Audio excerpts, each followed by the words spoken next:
The sun had not yet burned the morning mist from the valley when Sarah heard them coming. She was at the well, hauling up water for the day, her shoulders aching from the work she had done since before first light. The sound reached her as a vibration in the ground before it became something her ears could name. Hooves, many of them, moving fast. She straightened, the bucket forgotten, water sloshing over the rim and darkening the earth at her feet.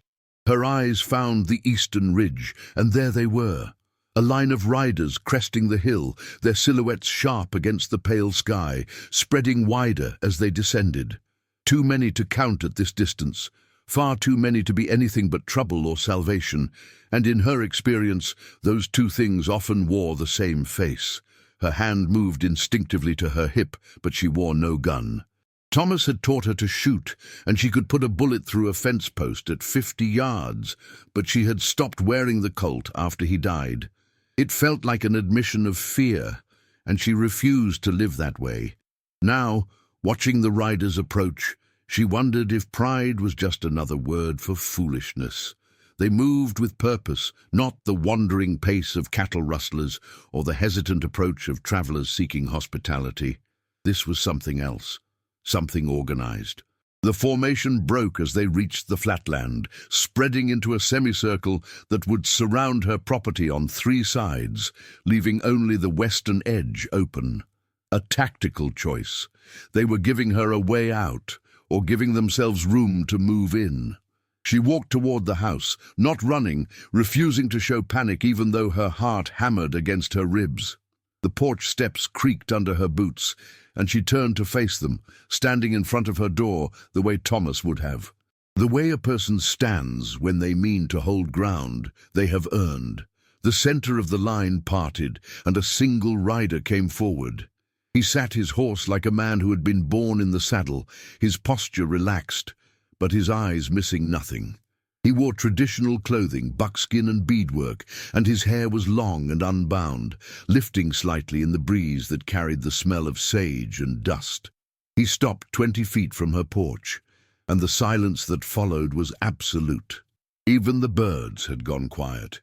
If you were this woman, living alone for years on land that both protected and isolated you, would you hold your ground facing 200 warriors, or would you run while the western edge was still open? She did not run. She met his eyes and waited. Respect, Thomas had always said, began with stillness, with the willingness to be present in a moment without filling it with nervous words or defensive gestures. The man on the painted stallion studied her for a long moment, then dismounted in a single fluid motion. He walked toward her, and she forced herself not to step back. He stopped at the base of the porch steps, and she realized he was giving her the higher ground. Another choice, a gesture of something she could not yet name. "You are the woman who gave her last horse to my daughters," he said. His English was perfect, his voice low and steady. "I am," Sarah said. "Your son needed help." "My son lives because you did not hesitate. The medicine woman set his leg. He will walk again." Relief flooded through her, sweet and overwhelming. She had not let herself wonder too much about the boy's fate, afraid to hope, afraid to add another weight to the pile of what-ifs that already filled her nights. "I'm glad," she said, and meant it. The man nodded slowly. "I am Nietzsche. My daughters told me what you did. They told me you gave away your future so that my son could have his." She did not know how to respond to that, so she stayed quiet. "We have brought your horse back," Nietzsche said. He gestured, and 2 riders came forward, leading Smoke between them. The grey gelding looked no worse for the journey. His ears pricked forward when he saw her, a soft nicker rumbling in his chest. Sarah's throat tightened. She had not expected to see him again, had already begun the work of grieving that loss alongside all the others. "Thank you," she managed. "That is not why we have come," Nietzsche said. "My daughters also told me that you are alone here, that the town does not help you, that you face men who want your land." She stiffened. She had not told the sisters that, had not spoken of it to anyone. But small communities talked, and the Apache moved through this territory with eyes and ears everywhere. They would know about the loan, about the railroad baron Cyrus Blackwell, who had been buying up properties along the proposed route of the new line using debt and intimidation in equal measure. "I can manage," Sarah said, though they both knew it was not quite true. Nietzsche smiled, a small expression that did not reach his eyes. "The day after tomorrow, Blackwell will send men to your door. They will offer to buy your land for a price that will not cover what you owe. When you refuse, they will burn your barn to convince you." Cold fear slid down her spine. "How do you know this?" "Because we listen. Because our people have learned to hear the plans of men like Blackwell before they become actions." He paused. "And because it has happened to 3 other ranchers this month." Sarah thought of the smoke she had seen on the southern horizon 2 weeks back. She had assumed a wildfire, a lightning strike in dry brush. She had not ridden out to check, had not wanted to leave her own land undefended. "I don't know what you expect me to do with that information," she said quietly. "I expect you to accept help," Nietzsche said, "as my family accepted yours." She stared at him, trying to understand what he was offering. "2 of my warriors will stay here. They will work your land, help you prepare for what is coming. In exchange, you will continue to be what you have always been, a bridge between our people and yours. A woman who does not see us as enemies." It was more than generosity. It was protection, alliance, and a risk for both sides. If the town learned she was sheltering Apache warriors, the anger that already simmered beneath their forced civility would boil over. But if she refused, she would face Blackwell's men alone, and she knew how that story ended. "2 men," she said. "For how long? Until the threat has passed, or until you ask them to leave." She looked past him at the assembled warriors, at the strength and purpose in their faces, and made her choice the same way she had made it when the sisters arrived, by listening to the part of herself that knew right from wrong, even when survival suggested otherwise. "All right," Sarah said. "Thank you." Nietzsche nodded, then turned and spoke in his own language. 2 men dismounted and came forward, leading their horses. One was tall and lean, his face marked by a scar that ran from his temple to his jaw. The other was broader, younger, with an easier expression and eyes that seemed to catalogue everything they touched. "This is Cade," Nietzsche said, indicating the scarred man. "And this is Takoda. They speak English. They know the land. They will not interfere with your life unless you wish it." Cade met her eyes briefly, a flicker of acknowledgement, then looked away. Takoda smiled, a quick, warm thing that softened his face. "Ma'am," Takoda said, "we'll do right by you." Sarah nodded, not trusting her voice. Nietzsche mounted his horse in one smooth motion, and the warriors began to pull back, the formation dissolving as they turned to leave. Within minutes, the thunder of hooves faded, and Sarah was left standing on her porch with 2 strangers and a grey horse who nuzzled her shoulder, looking for the sugar cubes she kept in her apron pocket. She fed Smoke the treat, scratching behind his ears, then turned to face the 2 men. "Barn's through there," she said, pointing. "There's a room in the back where the ranch hands used to sleep. It's not much, but it's dry." "It'll do," Cade said. His voice was rough, like he did not use it often. "We'll earn our keep," Takoda added. "You won't regret this." She hoped he was right. She led Smoke back to the barn, the 2 men following at a respectful distance, and tried not to think about how strange it felt to have people on her land again, to hear voices other than her own, to have the silence broken by something other than wind and memory. The barn smelled of hay and old leather, familiar and comforting. She showed them the room, a small space with 2 cots and a potbelly stove, and they nodded their approval. They unsaddled their horses, worked with the easy competence of men who had lived their entire lives in partnership with animals, and she found herself watching the way Cade's hands moved over the tack, efficient and sure. "There's a pump outside," she said. "Water's cold but clean. Supper's at sundown. I don't have much, but there's enough." "We brought our own supplies," Takoda said. "Dried meat, cornmeal. We won't be a burden." "You're not a burden," Sarah said, more sharply than she intended. "You're here because I agreed. That makes you guests."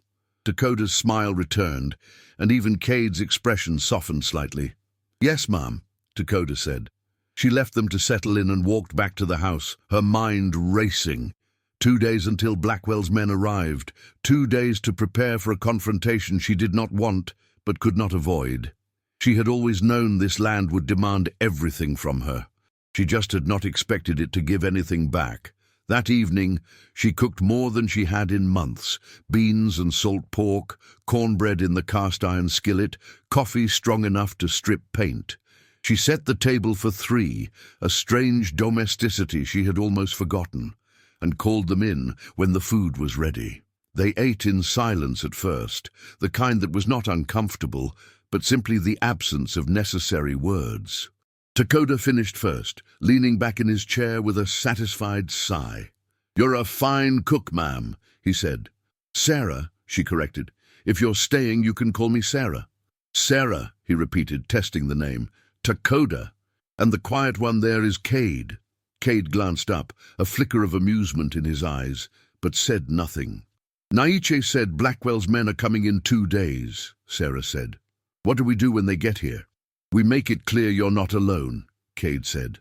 His voice was low, deliberate. "Men like Blackwell rely on fear. They expect you to fold. When you don't, when they see you have allies, they recalculate. And if they don't recalculate, then we make sure they understand the cost of pushing further." It was not a threat exactly, more a statement of fact. Sarah wrapped her hands around her coffee cup, feeling the warmth seep into her palms. "I don't want anyone to die over this land," she said quietly. "No one will," Dakota said. "Not if we're smart." She wanted to believe him, wanted to trust that this would end without bloodshed, without adding more ghosts to the ones that already walked her property. But she had lived long enough to know that wanting something did not make it true. After supper, they helped her clean up, Dakota washing dishes while Cade dried, and the simple routine of it eased something in her chest. She had not realized how much she missed this, the small rituals of shared space. The knowledge that she was not carrying everything alone. When the kitchen was clean, they said goodnight and walked back to the barn, their silhouettes fading into the dusk. Sarah stood on the porch, watching stars emerge one by one, and let herself imagine, just for a moment, that this could last, that she could have this. Not forever, maybe, but for now, for as long as the night held. The next day they worked. Cade and Dakota moved through her list of repairs with quiet efficiency, mending fences, clearing brush, reinforcing the barn doors. Sarah worked alongside them, her hands blistering despite the gloves, her back aching, but it felt good, purposeful. She watched the way they moved, the way they communicated with glances and small gestures, and understood they had known each other a long time. There was a bond there, forged by something deeper than proximity. By midday, the heat was oppressive, and she brought water out to them, cold from the well, and they drank gratefully. Dakota leaned against the fence, pushing his hair back from his forehead, and grinned at her. "You work harder than most men I know," he said. "Flattery won't get you extra cornbread," Sarah said, but she smiled despite herself. "Worth a try," Dakota said. Cade said nothing, but his eyes lingered on her a moment longer than necessary, before he turned back to his work. She felt the weight of that look, the attention in it, and something stirred in her that she had thought long dormant. Desire, yes, but more than that. The awareness of being seen, of being noticed not as a widow or a burden or a problem to be solved, but as a woman. She turned away, unsettled by the feeling, and went back to the house. That night, after supper, Dakota asked her about Thomas, about how they had met, how they had built the ranch, what he had been like. She had not spoken of him in years, not to anyone, and at first the words came haltingly, but Dakota listened with the kind of attention that invited honesty, and slowly the stories began to flow. She told him about Thomas's laugh, about the way he had courted her with wildflowers and terrible poetry, about the dream they had shared and the loneliness of watching it die with him. Cade listened too, though he did not speak, and when she finally fell silent, the grief raw and present in the room, it was Cade who said, "He would be proud of you." She looked at him, surprised. "For not giving up," Cade continued, "for holding this place together, for giving your horse to my chief's daughters, even when it cost you everything. That takes strength." Tears pricked her eyes, and she blinked them away, nodding. "Thank you," she whispered. They sat together in the lamplight, the three of them, and for the first time in 6 years, Sarah did not feel alone. The second day passed in a blur of preparation. They moved cattle closer to the house, positioned themselves so they could respond quickly if trouble came, and checked their weapons. Sarah cleaned her rifle, loaded it, and propped it by the door. She did not want to use it, but she would if she had to. Dakota found her in the barn that afternoon, currying smoke with long, steady strokes. He leaned against the stall door, watching her work. "You nervous?" he asked. "Terrified," Sarah admitted. "Good. Fear keeps you sharp." She glanced at him. "Is that what you tell yourself before a fight?" "Every time." She set the brush down and turned to face him. "Why are you really here, Dakota? Nietzsche could have sent anyone. Why you and Cade?" He was quiet for a moment, considering his answer. "Because we know what it's like to lose everything, to have to rebuild from nothing, and because Cade—" He paused. "Cade needed to remember that not everyone in this world is an enemy." "What happened to him?" Dakota's expression darkened. "That's his story to tell. But know this, he's a good man, one of the best I've known. He just carries a lot." She thought about the scar on Cade's face, the way he held himself, always alert, always guarded. She recognized it because she saw it in the mirror, the armor people built when they had been hurt too many times. "What about you?" she asked. "What do you carry?" Dakota smiled, but it did not reach his eyes. "Same as everyone. Regrets. Ghosts. The weight of choices I can't take back." She stepped closer to him, close enough to see the faint lines at the corners of his eyes, the small scar on his chin. "Thank you for being here. Nowhere else I'd rather be," he said softly. The air between them shifted, charged with something unspoken. She felt the pull of it, the desire to close the distance, to find comfort in touch, in warmth, in the simple human need to not be alone. But she stepped back, unsure, afraid of what it would mean to cross that line. Dakota let her go without comment, his smile returning. "Easier now. I should check on Cade. He's probably rebuilt the entire fence line by now." She laughed, the sound surprising her, and watched him walk away. Her body hummed with awareness, with the echo of possibility, and she pressed her hand to her chest, feeling her heart race. That night, she could not sleep. She lay in bed, staring at the ceiling, her mind circling the same thoughts over and over. Tomorrow, Blackwell's men would come. Tomorrow, everything could change. She rose finally, wrapping a shawl around her shoulders, and stepped onto the porch. Cade was there, sitting on the steps, his rifle across his knees. He glanced up when she appeared, but did not speak. She sat beside him, careful to leave space between them, and together they watched the night. The stars were brilliant, unobscured by cloud or smoke, and the air smelled of sage and earth. "Can't sleep?" Cade asked eventually.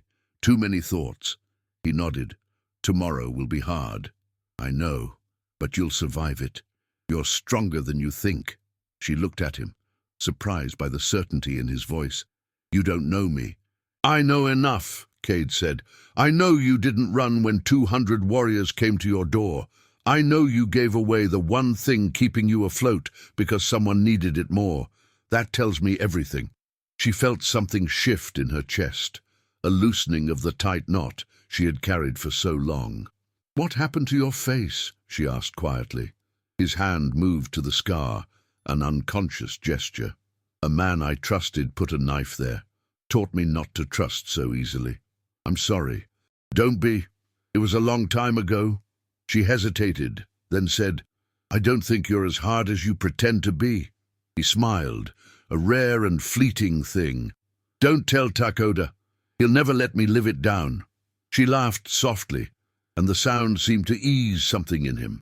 They sat in companionable silence, the night unfolding around them, and Sarah felt the tension in her body begin to release. Whatever came tomorrow, she would not face it alone. At dawn, they prepared. Sarah, dressed in her sturdy work clothes, braided her hair back tight and strapped on her gun belt. She looked at herself in the mirror, barely recognizing the woman staring back. Hard, determined, ready. Cade and Takoda were waiting in the yard, their horses saddled, their weapons checked. They looked like warriors, and she supposed they were. She walked out to join them, and Takoda handed her a rifle. Just in case, he said. She took it, the weight familiar and grounding. They did not have to wait long. Just after mid-morning, a wagon appeared on the eastern road, accompanied by 4 riders. They came slowly, deliberately, and Sarah felt her pulse quicken.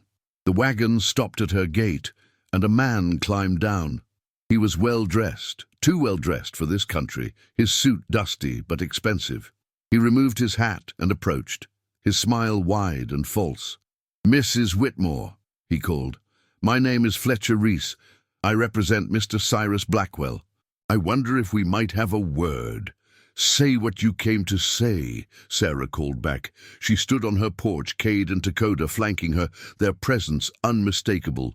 Reese's smile faltered when he saw the 2 men, but he recovered quickly. Mr. Blackwell has asked me to extend an offer for your property, a generous offer, given the current market conditions. I'm not selling. Mrs. Whitmore, I urge you to reconsider. The railroad is coming through this valley. Your land lies directly in its path. It would be unfortunate if you were left with nothing when the tracks arrive. Is that a threat? Sarah asked, her voice steady despite the fear coiling in her stomach. It's a reality, Reese said. Mr. Blackwell is offering you a way out, a chance to walk away with something rather than losing everything. I'll take my chances. Reese's expression hardened. That would be unwise. She said no, Cade said, his voice cutting through the tension like a blade. You should leave. Reese looked at Cade, at Takoda, and his jaw tightened. This is a matter between Mrs. Whitmore and Mr. Blackwell. It doesn't concern you. It concerns us now, Takoda said. For a long moment, no one moved. Then Reese replaced his hat and turned back to the wagon. You're making a mistake, Mrs. Whitmore. Mr. Blackwell does not accept refusal lightly. Then he'll have to learn, Sarah said. Reese climbed into the wagon, and the riders turned their horses. They left at a trot, dust rising in their wake, and Sarah let out a breath she had not realized she was holding. That wasn't the end, Cade said quietly. No, Sarah agreed. That was just the beginning. They spent the rest of the day reinforcing their position, moving supplies, preparing for the possibility of fire or siege. As the sun set, Sarah found herself in the kitchen, cooking supper with shaking hands. The adrenaline was fading, leaving exhaustion in its wake. Takoda came in as she was pulling cornbread from the oven, his expression serious. We need to talk. She set the pan down and turned to face him. What is it? Reese will report back to Blackwell. They'll come again, and next time it won't be a conversation. We need to decide how far we're willing to go. I won't give up my land, Sarah said. Not to him. Not to anyone. Then we fight, Takoda said simply. But you need to understand what that means. People could get hurt. You could get hurt. She met his eyes. I've already lost everything that mattered to me. This land is all I have left. If I lose it, I have nothing. That's not true, Takoda said softly. He stepped closer, close enough that she could see the flecks of gold in his dark eyes.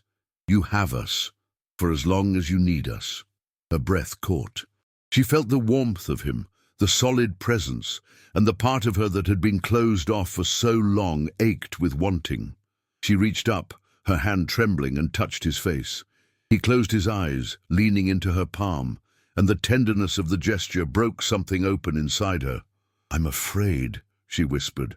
"So am I," he said. He leaned down, his forehead resting against hers, and they stood like that, breathing together, the world narrowing to this single moment. She felt his hand slide to her waist, tentative, asking permission, and she nodded, unable to speak. His lips brushed hers, soft and careful, and she felt the shock of it all the way to her toes. It had been so long since anyone had touched her like this, since she had allowed herself to be vulnerable, and the rush of sensation was almost overwhelming. She kissed him back, her hands fisting in his shirt, and he pulled her closer, deeper, until there was no space left between them.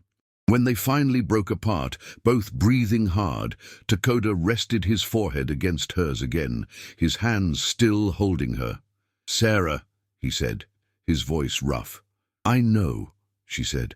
They stood together, wrapped in each other, until the sound of Cade's footsteps on the porch pulled them apart. Takoda stepped back, his eyes still on her, and she smoothed her skirt, trying to compose herself. Cade came in, his gaze flicking between them, understanding passing over his face. He said nothing, just took his seat at the table, and Sarah served supper with hands that still shook slightly. They ate in silence, but it was a different kind of silence now. Charged, aware.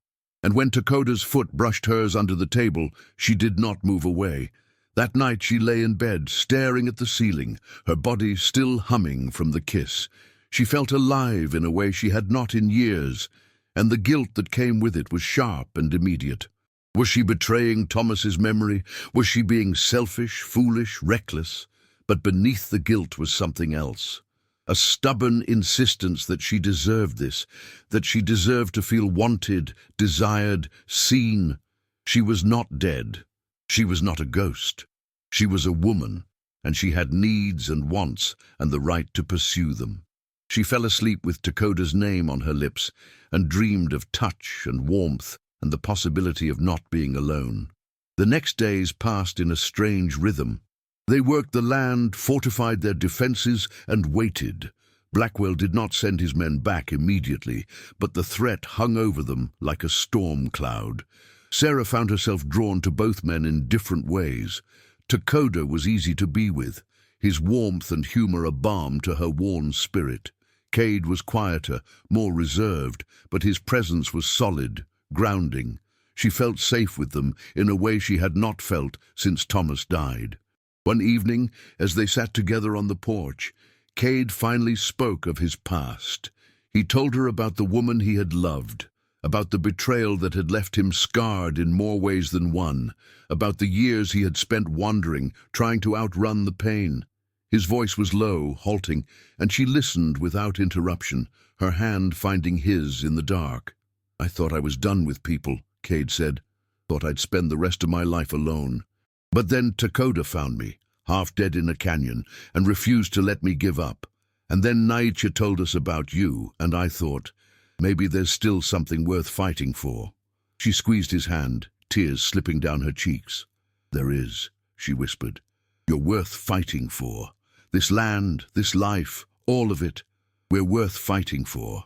He turned to look at her, and the vulnerability in his eyes took her breath away. Slowly, carefully, he leaned in and kissed her. It was different from Takoda's kiss, more hesitant, more fragile, but no less powerful.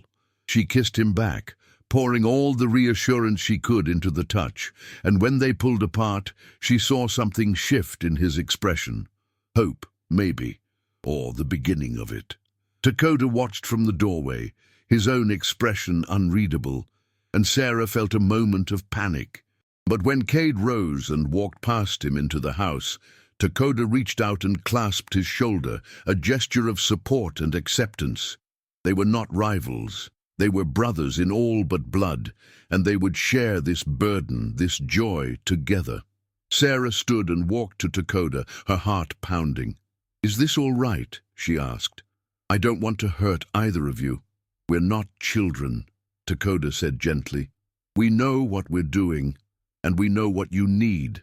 If you want both of us, If that brings you happiness, then we'll find a way to make it work." She stared at him, hardly able to believe what she was hearing, but the sincerity in his eyes was unmistakable. "I do," she said quietly.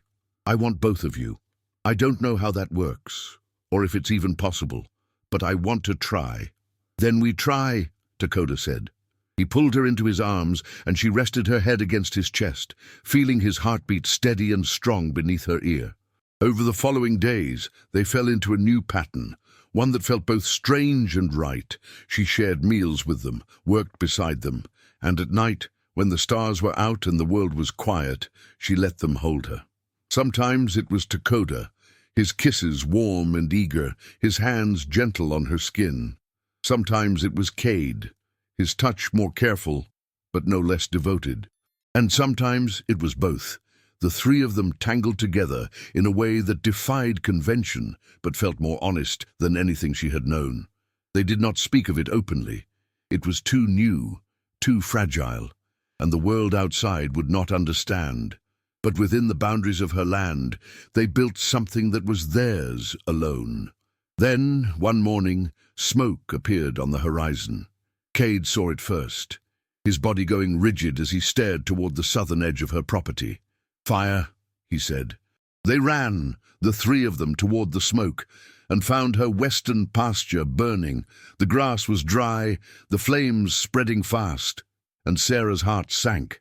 This was Blackwell's answer. If she would not sell, he would destroy what she had. They fought the fire for hours, beating it back with wet blankets and shovels, their hands blistering, their lungs burning with smoke. By the time they finally contained it, the sun was setting, and Sarah collapsed to her knees, exhausted and furious. "He's not going to stop," she said hoarsely. "No," Cade agreed, "but neither are we." Dakota knelt beside her, his face streaked with soot. "We need help, more than just the three of us." "Nightshade," Sarah said. She looked up at them. "We go to Nightshade." They rode out at dawn, the three of them, leaving Smoke behind and taking the fastest horses. The journey to the Apache camp took half a day, and when they arrived, Nightshade greeted them with concern. Sarah explained everything. The fire, the threats, the inevitability of more violence. Nightshade listened, his expression grave, and when she finished, he nodded. "Blackwell has made an enemy of my people as well," Nightshade said. "He seeks to drive us from our lands, to force us onto reservations where we will starve. If we do not stand together, we will all fall separately." "What do you propose?" Sarah asked. "We make it clear that your land is under our protection, that anyone who attacks you attacks us. Blackwell is a coward. He will not risk open war with the Mescalero." It was a gamble, a dangerous one, but Sarah could see no other way forward. "All right," she said, "let's do it." Nightshade called his warriors, and within hours they rode back to Sarah's ranch. 50 men, armed and ready, their presence a declaration that could not be ignored. They set up camp on her land, visible from every approach, and waited. Blackwell's men came 2 days later, a larger force this time, prepared for violence. But when they saw the Apache warriors, they stopped. Fletcher Reese rode forward, his face pale, and stared at the assembled force. "This is a private matter," Reese called. "Not anymore," Knight replied. He sat his horse at the front of the line, his posture relaxed, but his meaning clear. "This woman is under our protection. If you harm her, you harm us. If you harm us, there will be war." Reese looked at Sarah, at the 2 men standing beside her, and then back at Nightshade. The calculation in his eyes was transparent. Blackwell was powerful, but he was not powerful enough to fight the Mescalero and survive. "I'll relay your message to Mr. Blackwell," Reese said finally. "Do that," Nightshade said. Reese turned his horse and rode away, his men following. Sarah watched them go, her body shaking with relief and residual fear. "It's not over," Cade said quietly. "No," Nightshade agreed. "But Blackwell will think twice before he acts again, and in the meantime, my people will remain here for as long as you need us." Sarah looked at the warriors, at the camp they had built, and felt tears sting her eyes. "Thank you. You gave my family back their son," Nietzsche said. "This is the least we can do." The warriors stayed for weeks, their presence a shield against further aggression. In that time, Sarah learned their names, shared meals with them, and listened to their stories. She learned about their struggles, their losses, and the resilience that kept them moving forward. And in turn, she shared her own story, her own pain, and found that the act of speaking it aloud lessened its weight. Takoda and Cade remained by her side, their bond with her deepening with each passing day. She no longer questioned what they had. She simply lived it, and for the first time in years, she felt whole. When the warriors finally left, riding back to their own lands, the threat of Blackwell had faded. He had moved his attention elsewhere, unwilling to risk the cost of pushing further.